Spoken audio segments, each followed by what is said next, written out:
Cumprimento a todos os meus irmãos com a paz de Jesus. Sejam bem-vindos a esta live do dia 5 de agosto. Um feliz sábado para todos vocês.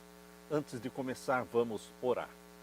Pai querido que estás nos céus, aqui estamos na tua presença para te adorar nesta manhã feliz de sábado.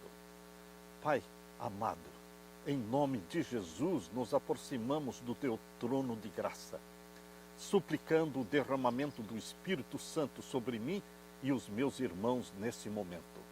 Abençoa-nos ao estudarmos a tua mensagem, aquilo que o Senhor quer fazer na nossa vida.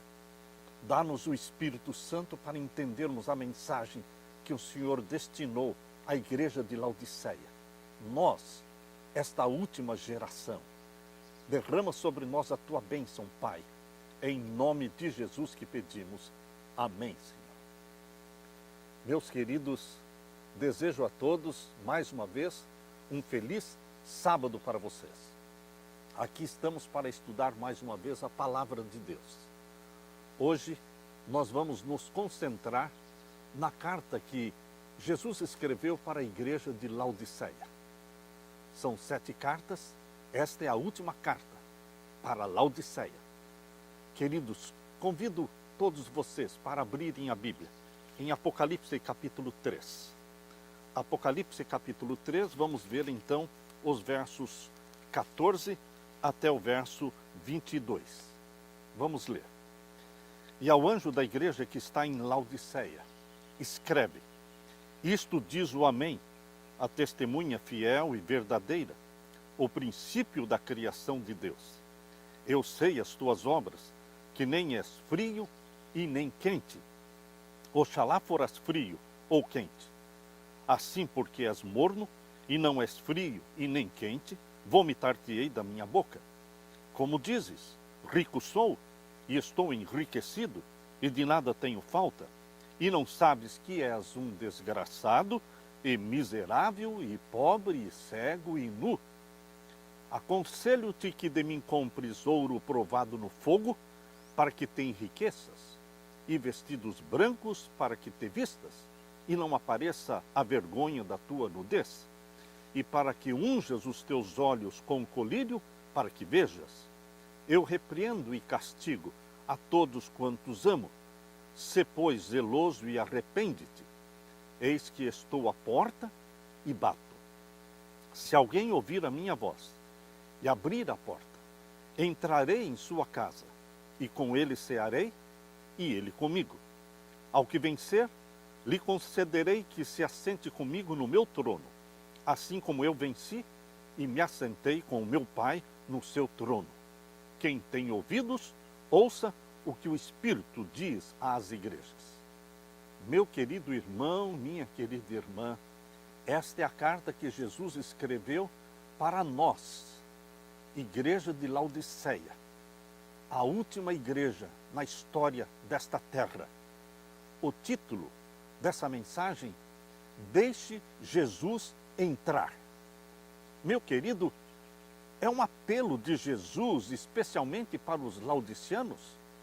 Essa carta de Laodiceia, diferente de todas as outras 6 cartas, ela não tem elogios, ela tem somente repreensões e advertências e conselhos, e tem um forte apelo de Jesus Cristo pedindo para entrar na sua casa, para entrar na sua vida.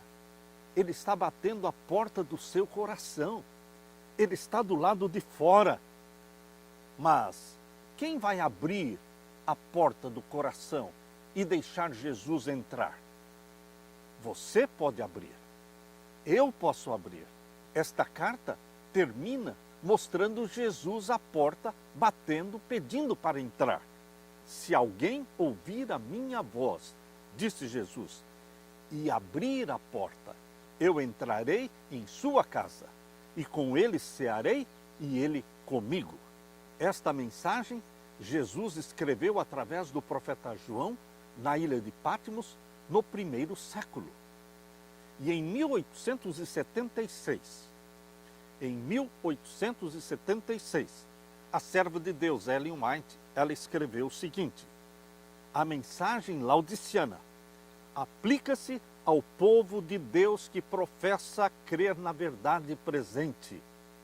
Você é do povo de Deus que acredita na verdade presente? Nós somos. Então é a nós que se aplica a mensagem de Laodiceia. Não é uma mensagem linda, não é uma mensagem de elogios, mas é uma mensagem de apelo ao nosso coração para que se abra e Jesus entre na nossa vida. Aqui diz, a mensagem laodiciana aplica-se ao povo de Deus que professa crer na verdade presente. A maior parte deles são professos mornos, têm nome, mas não têm zelo. Isso foi escrito em 1876, em Testemunhos, volume 4, página 87, parágrafo 1. Aplica-se a esta classe o termo morno. Professam amar a verdade, todavia são deficientes no fervor e no devotamento cristãos. A única esperança para os laodicianos é uma clara visão da sua condição diante de Deus, o conhecimento da natureza de sua enfermidade. Nem são frios e nem são quentes. Ocupam uma posição neutra e, ao mesmo tempo, lisonjeiam-se de não necessitar nada, de coisa alguma.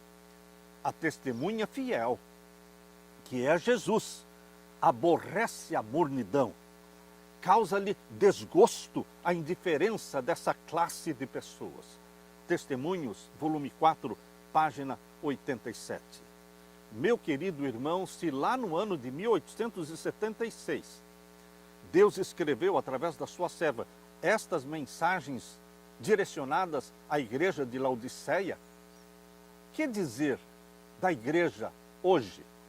Que dizer da nossa situação hoje, 2023? A situação mudou? Melhoramos? Ou estamos mais mornos ainda? Queridos, Laodiceia não quer dizer mornidão. Laodiceia significa povo do juízo. Nós estamos vivendo no tempo do juízo, que começou em 1844. Estamos agora aguardando para dentro em breve o início do juízo dos vivos. Quando for aprovado o decreto dominical, vai iniciar o juízo dos vivos. E o Senhor Jesus está a observar a sua igreja. Vê que a grande maioria é morna e deseja que ela se aperceba da sua condição enferma. Os que são quentes experimentaram o novo nascimento e sabem da necessidade de viver diariamente permitindo que o Espírito Santo os controle. Se eles falham, não desculpam os seus pecados, mas prontamente correm para Jesus e pedem perdão e purificação. Por outro lado, os frios sabem que não possuem um relacionamento com Deus. Os frios não creem em Deus. Muitos deles são ateus. Muitos deles pertencem a religiões não cristãs, como o budismo, islamismo, shintoísmo, confucionismo, islamismo, hinduísmo. Mas, meu querido irmão, minha querida irmã, existe mais esperança para os frios do que para os mornos. Os mornos, eles foram batizados. Os mornos são membros da igreja, ocupam cargos de liderança, pensam que estão bem com Deus e não sabem que estão perdidos, como a dracma. A parábola que Jesus contou da dracma perdida, perdida dentro de casa. Os mornos são membros perdidos dentro da igreja. Você quer uma situação mais desesperadora do que essa? Queridos, nas cartas que Jesus escreveu, nas 7 cartas, esta é a mais desesperadora. E é a última geração vivendo na terra. Estamos às portas da segunda vinda de Jesus e o povo está morno. Deus quer sacudir a sua igreja. Rico sou, está dizendo a igreja, rico sou e estou enriquecido de nada tenho falta. E não sabes, Deus está falando, Jesus está falando, e não sabes que és um desgraçado e miserável e pobre e cego e nu. Apocalipse 3, verso 17. Que mensagem pesada, que mensagem que sacode a nossa vida, para nos tirar desta letargia, desta mornidão, desta sonolência espiritual. Quão claramente é pintada a situação dos que julgam ter toda a verdade. A verdadeira condição daqueles que julgam ter toda a verdade está descrita aqui na carta de Laodiceia. Se orgulham do conhecimento da palavra de Deus, se orgulham do corpo de doutrinas, são doutrinas puras, verdadeiras, bíblicas.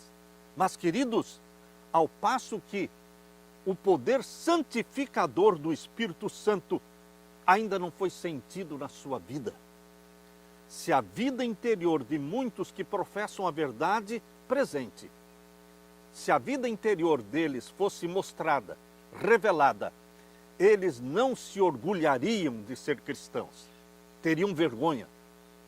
Podem estar clamando, templo do Senhor, somos templos do Senhor, ao passo que o seu coração está cheio de negócios profanos, comércio injusto.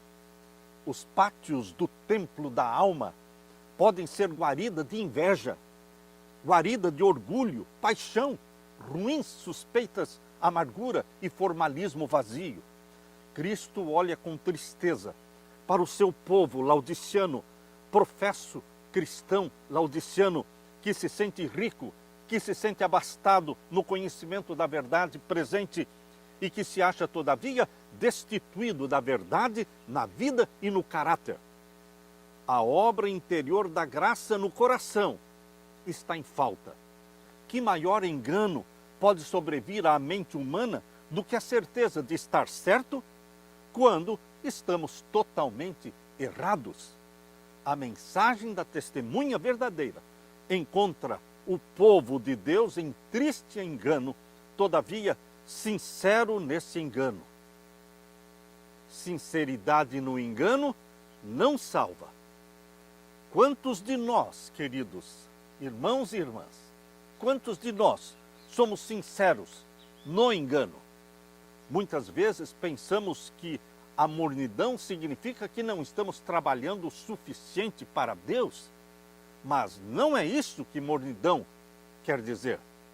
Nós podemos estar ocupados na obra do Senhor, viajando o tempo todo, correndo de um lugar para o outro, de uma cidade para outra, de um país para o outro. Podemos estar com a nossa agenda cheia, mas onde está o Espírito Santo? Onde está Jesus? Está batendo a porta do nosso coração do lado de fora? Uma vez eu me encontrei com um líder, um pastor da Conferência Geral, viajando pelo Brasil, e ele pôde nos visitar em casa. Eu me choquei quando ele disse para mim que ele se encontraria durante aquele ano 2 vezes com a sua esposa. No ano inteiro, ele iria se encontrar somente 2 vezes com a sua esposa.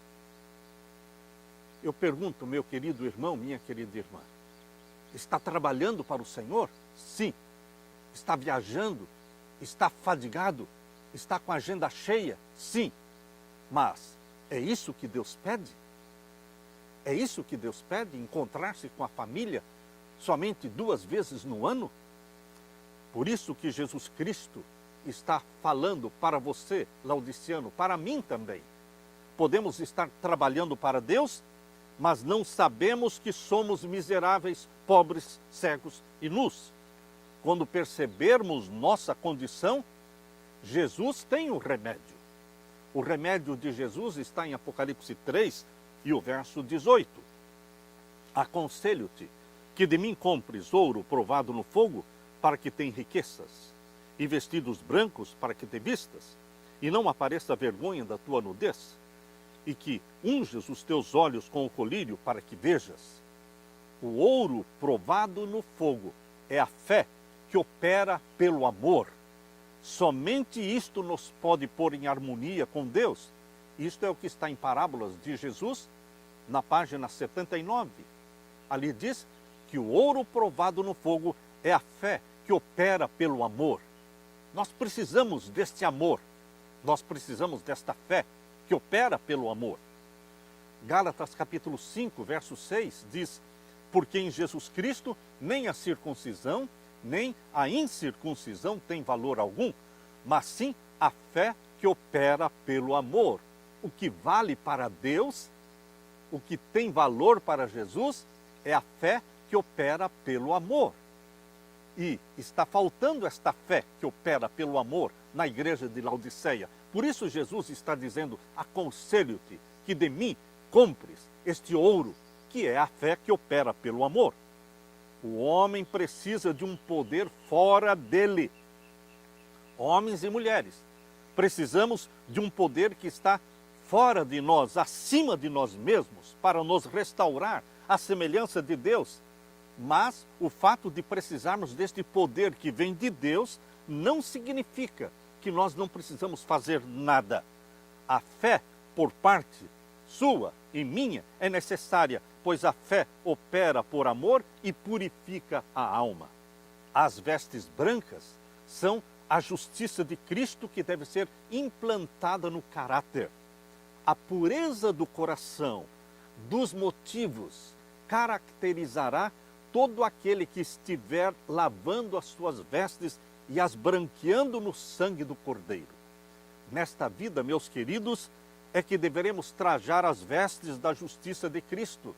Esta é a nossa única oportunidade de formar caráter para o lar que Cristo preparou para os que obedecem os seus mandamentos.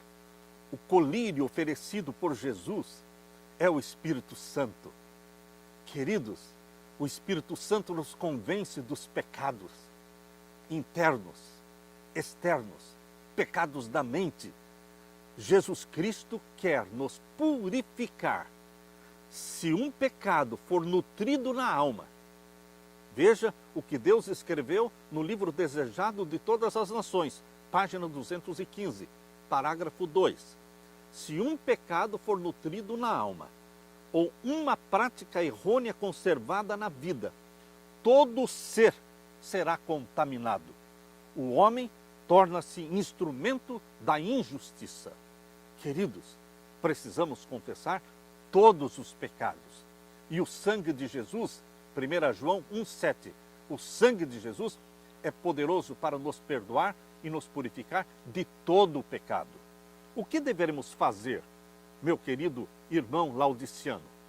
Você e eu somos laodicianos. O que devemos fazer diante desta cena descrita por Jesus Cristo na carta de Laodiceia? Jesus diz o que nós deveremos fazer. Em Apocalipse 3, verso 20. Eis que eu estou à porta e bato.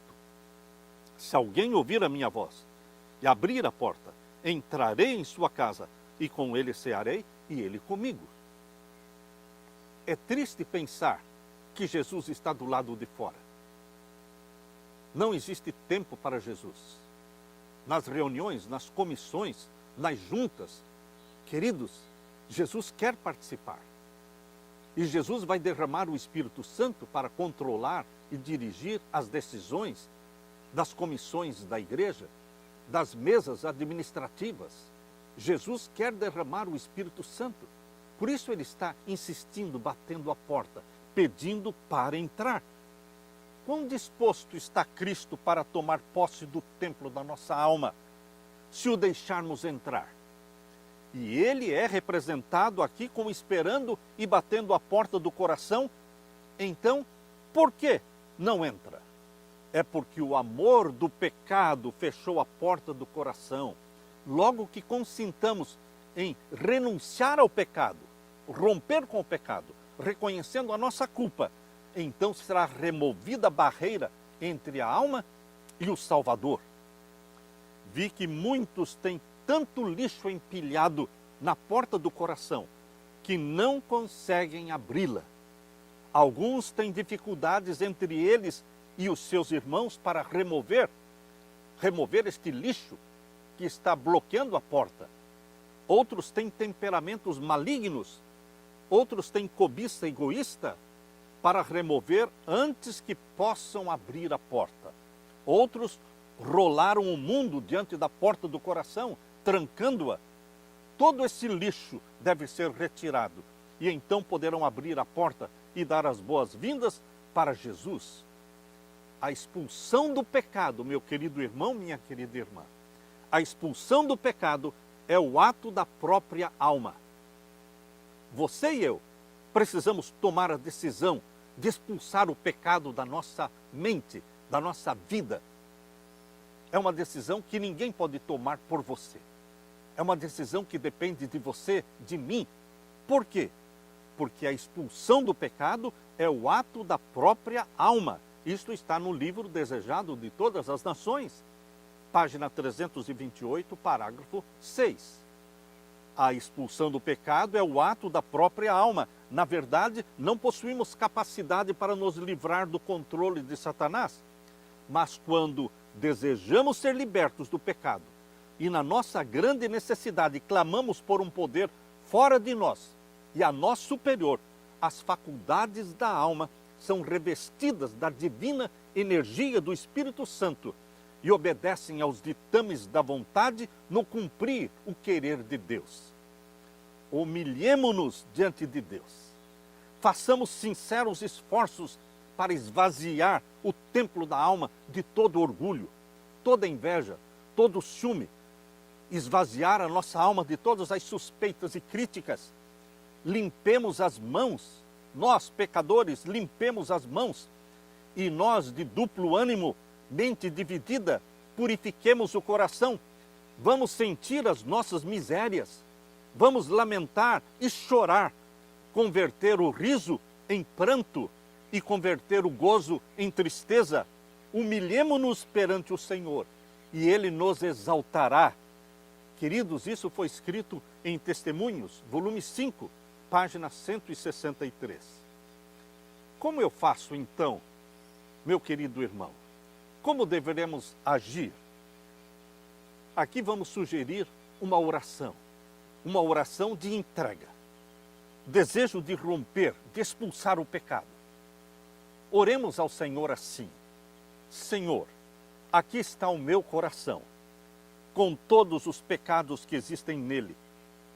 Aqui está o meu coração cheio do ressentimento, de amarguras, de ódio, ou culpar os outros pelos meus pecados de irritação, de impaciência, de jogar a culpa nos outros. Por favor, Jesus, pegue o meu coração, me purifique de todo o pecado, cria em mim um novo coração e entre na minha vida e me capacite pela habitação do Espírito Santo em mim. Meu querido irmão, nós precisamos abrir o nosso coração a Jesus, conversarmos com Jesus abertamente. Jesus é o remédio para a nossa doença. A doença de Laodiceia, esta arrogância, essa presunção, somente Jesus pode curar. Jesus pode fazer isso se nos entregarmos a Ele. Se pedirmos a Jesus, o Senhor nos dará o Espírito Santo para purificar a habitação da alma, porque todos os quartos do templo de Deus devem ter a sua presença e ser purificados. Quando alguém é totalmente esvaziado de si mesmo, quando todo falso Deus é expulso da alma, o vazio é preenchido pelo poder de Jesus Cristo, o Espírito Santo. Tal pessoa tem a fé que purifica a alma da contaminação. Ele está em conformidade com o Espírito e cuida das coisas do Espírito. Ele não tem confiança em si mesmo, porque Cristo é tudo em todos. Meu querido irmão, minha querida irmã, temos que ter consciência da nossa condição laodiceana, de perdidos, dracmas perdidas dentro de casa. Porém, não há necessidade para desespero. Por quê? Deus tem um plano maravilhoso para nos salvar, para nos dar poder para viver uma vida santificada. devemos descobrir qual é o seu plano e então cooperar com ele. Vamos ler em Filipenses capítulo 2. Abra sua Bíblia em Filipenses capítulo 2 e os versos 12 e 13. Filipenses 2, versos 12 e 13. De sorte que, meus amados, assim como sempre obedecestes, não só na minha presença, mas muito agora na minha ausência, assim também operai a vossa salvação com temor e tremor. O conselho do Espírito Santo, através de Paulo, é que você opere a sua salvação com temor e tremor. Existe uma parte a ser desempenhada por mim e por você na nossa salvação. Por isso Paulo está dizendo, opere, haja, faça alguma coisa urgente com temor e tremor para a sua salvação. Mas existe a parte de Deus, porque no verso 13, Paulo diz assim, porque Deus é o que opera em vós, tanto o querer como o efetuar, segundo a sua boa vontade. Quando você decide fazer a sua parte, expulsar o pecado da sua vida, romper com os pecados, quando você toma esta decisão e busca a bênção de Deus, a presença do Espírito Santo na sua vida, então Deus, em contrapartida, vai também operar. Porque Deus é o que opera em vós, tanto querer como efetuar, segundo a sua boa vontade. Primeiro Deus pede para você tomar a decisão, você agir para a sua salvação, fazendo decisões radicais de mudanças, decisões de romper com os pecados. E depois Ele, Jesus Cristo, através do Espírito Santo, também vai operar para a sua salvação. Para nos apropriarmos da graça de Deus, devemos fazer a nossa parte. O Senhor não se propõe a realizar por nós o querer e o efetuar. A sua graça é dada para operar em nós o querer e o efetuar, mas nunca em substituição ao nosso esforço. A nossa alma tem de ser despertada para cooperar com Deus. O Espírito Santo trabalha em nós para que possamos operar a nossa salvação. Como podemos ver, queridos irmãos, nesses textos, toda parte de Deus tem a ver com trabalhar em nossos corações, enquanto nossa parte é cooperar e agir de acordo com o que Ele fez e Ele continua fazendo.